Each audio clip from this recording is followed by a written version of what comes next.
Mahabharata, Chapter 22, Draupadi's Swayamvara. The Pandavas were at Ekachakra. A Brahmana visited them and spoke highly of an impending Swayamvara of an extraordinarily beautiful woman. The woman was the princess of Panchala, Draupadi. On hearing the words of the illustrious Brahmana speak praises of Draupadi's beauty, the Pandavas were intrigued. Kunti Devi suggested that they visit the Panchala kingdom as they had spent enough time in Ekachakra. Her sons agreed. Before they left, they were paid a visit by sage Vyasa once more. The Pandavas paid their respect to their grandfather. Vyasa suggested that the Pandavas attend the Swayamvara, for it was in their destiny to do so. The Pandavas obediently agreed and left for Panchala. En route to Panchala, the Pandavas had to cross forests, rivers, and vast lands. They travelled day and night. When they were passing river Ganga, it was nearing nightfall. Arjuna held a torch in his hand and led the way, while his brothers and Kunti followed. Twilight was said to be the time when Gandharvas, Yakshas, and Rakshasas were allowed to roam freely. One such Gandharva, by name Angaraparna, was spending his time with his wife on the banks of Ganga.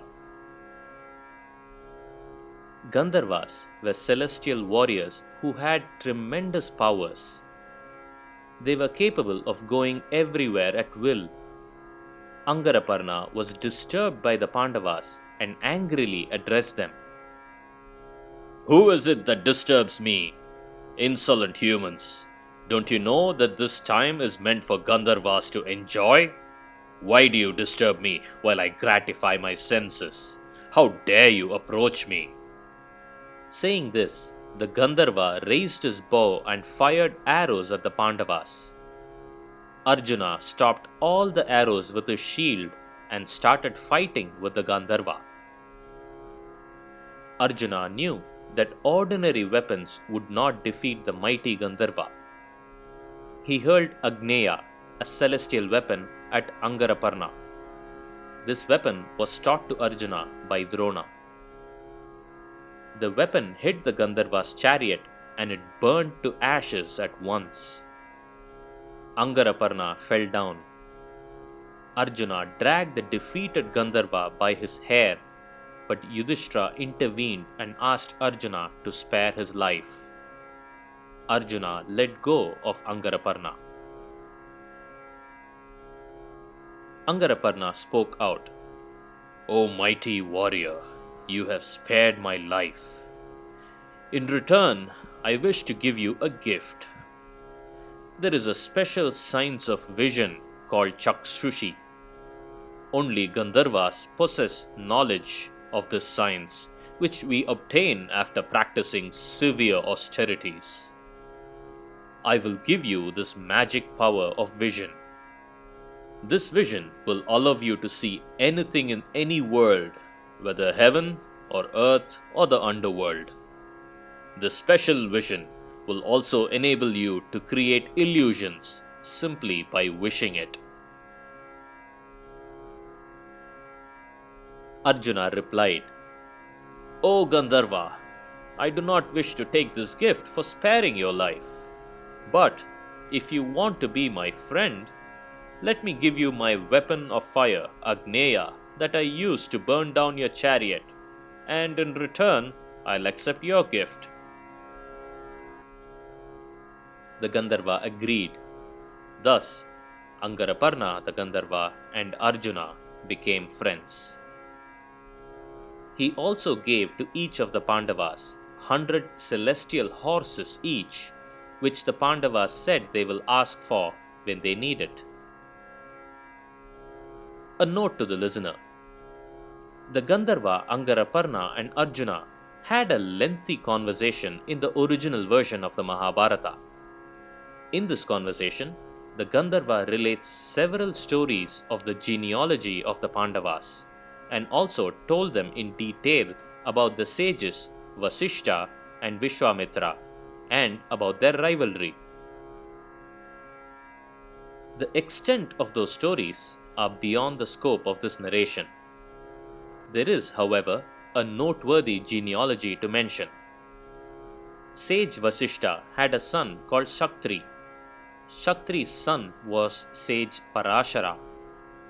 In an earlier chapter, we had heard that sage Parashara unites with Satyavati when she was a young girl, and they had a son who was sage Vyasa. Thus, Vyasa is the great-grandson of sage Vasishta. The genealogy is: Vyasa's father was Parashara, whose father was Shaktri, whose father was the great Vasishta. The Pandavas went on to Panchala and stayed in a potter's house disguised as Brahmanas. King Drupada arranged Draupadi's Swayamvara. Remember that Drupada obtained Draupadi as his daughter by virtue of performing a yajna for the sole purpose of Draupadi wedding Arjuna. Since Drupada assumed that Arjuna died in the fire in the wax palace in Varanavata, he wanted the person to marry Draupadi to be as skilled as Arjuna. Thus, he made the task to be performed in the Swayamvara an exceedingly difficult one. Here were the conditions of the Swayamvara. There was a bow specially made. It was made to be rigid and very difficult to bend. This would make the task of stringing the bow quite impossible. The bow was also heavy. A person capable of even lifting and stringing it would be mighty and strong. But strength alone was not criteria enough. Drupada placed a target at an impossible height and tasked the potential suitors to hit the mark with 5 arrows in succession. To make it even more complicated, the archer must not look directly at the target, but shoot at it by looking at a reflection of the target in a pool of water placed next to him. These were impossible conditions. Lift an extraordinarily heavy bow, string it despite the bow being unbendable, shoot 5 arrows consecutively at a target placed very, very high. To top it all, he must do this by looking at a reflection of the target. On the day of the Swayamvara, the stadium was jam-packed. Kings from all over came to participate. There was Salya, the king of Madra. There was Jarasandha, Krishna's arch enemy. Even Duryodhana and his brothers came. They were accompanied by Karna and Ashwatthama. There were hundreds of other kings present, all eager to win the hand of the ravishing Draupadi. In addition to the suitors, many scholarly and revered people also came to the Swayamvara. Krishna and Balarama were there. So were many rishis, sages, Gandharvas, Suparnas, Nagas, Asuras, Siddhis, and Brahmanas. The public too poured in to witness this enterprising event. Amidst all these illustrious people were the 5 Pandavas, sitting quietly and inconspicuously, disguised as Brahmanas. The stadium was decorated with gold and other precious ornaments. There were thousands of musicians playing music, similar to what we would see in a grand orchestra. Trumpets and drums filled the stadium with reverberating sound. It was a magnificent setting. The sheer pressure of the situation made many kings leave the arena without even participating in the Swayamvara.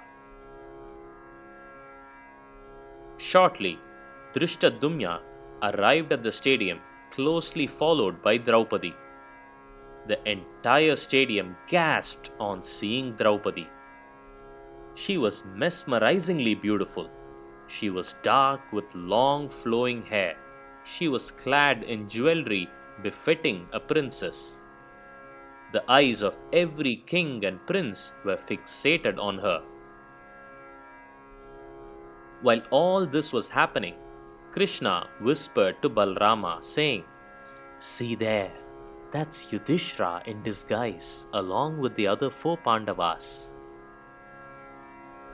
Balrama looked around, saw the Pandavas, and beamed with joy, but contained his excitement of seeing the Pandavas alive. How did Krishna alone recognize them? Why were Krishna and Balrama silent on seeing the Pandavas?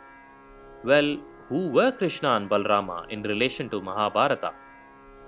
These are questions we'll find answers to later in the narrative. For now, it is sufficient to understand that Krishna was the king of Dwaraka and Balrama was his brother. Krishna was also Lord Krishna, an avatar of Lord Vishnu.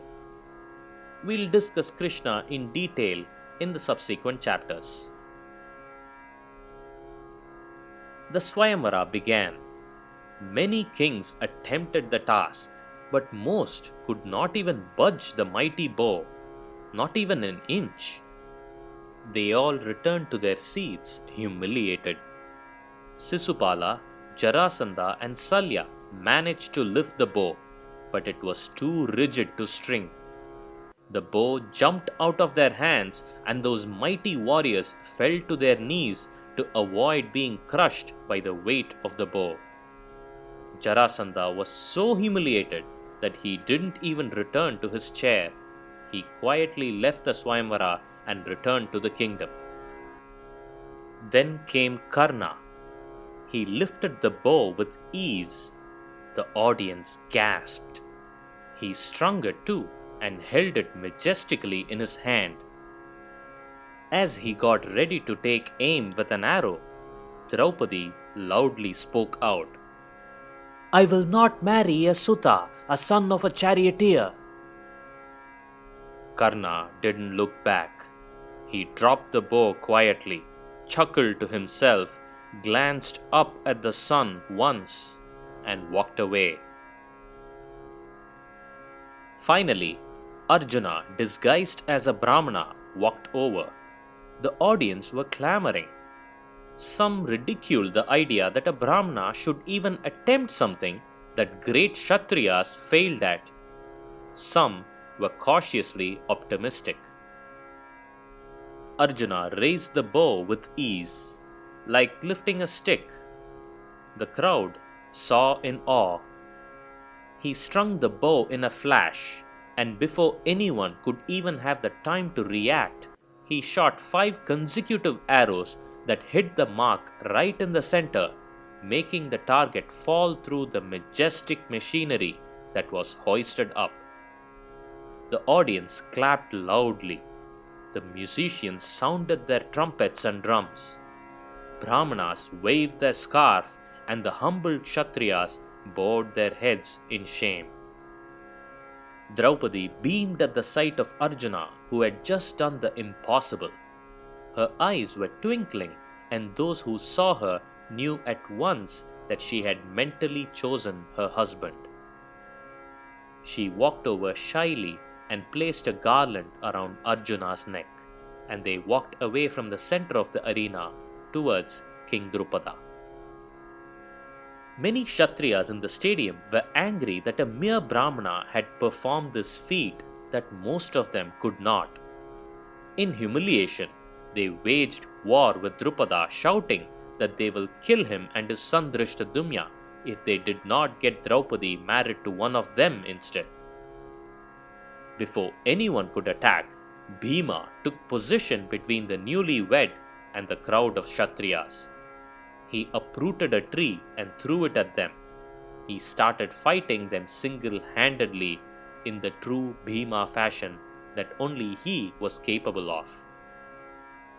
Krishna intervened and stopped the fighting, saying that Draupadi was won over fair and square, and that it would be adharma for anyone to oppose it.